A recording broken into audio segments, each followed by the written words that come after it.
Entre la fin mai et la fin juillet de chaque année, vous pouvez admirer un nouveau type de nuages.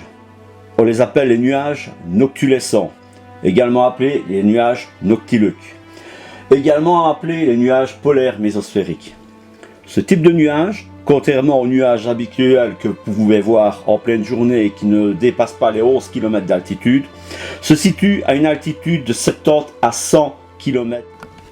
Vous pouvez admirer ces nuages 1 heure à 1 heure et demie après le coucher de soleil, ou vous pouvez également les voir 3 heures avant le lever du soleil. La première fois que l'homme aperçut ce type de nuage, ce fut après l'éruption catastrophique du volcan Krakatoa, le 27 août 1883, en Indonésie. Ce volcan qui tua plusieurs dizaines de milliers de personnes, qui créa un tsunami dans toute la région, fut la cause de l'apparition des premiers nuages noctulescents observés par l'homme. La raison de cette apparition de nuages noctulescents à cette époque fut que le volcan Krakatoa expulsa à des dizaines de kilomètres d'altitude des particules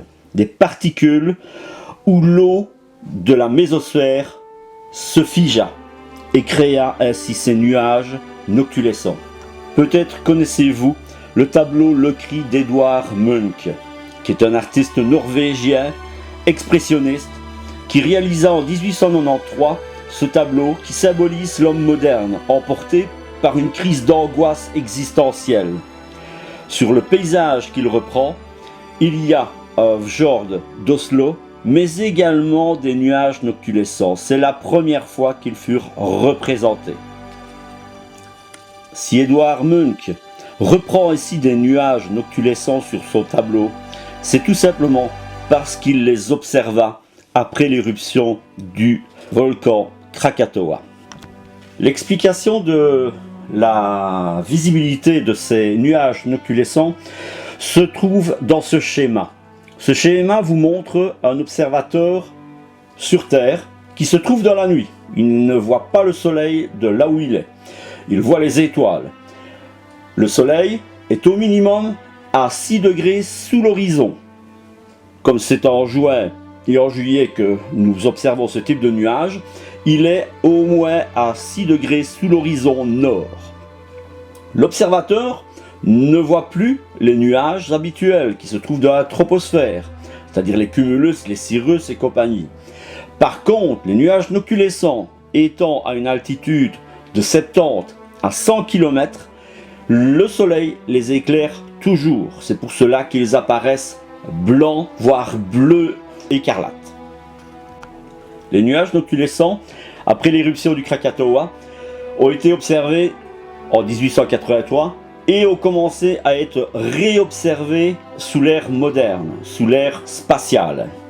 La raison d'être des nuages noctulescents n'a pas encore été formellement identifiée par la science. Il existe plusieurs hypothèses. La première hypothèse est bien sûr les cendres volcaniques expulsées par un volcan en éruption. Il y a également l'hypothèse des poussières météoritiques.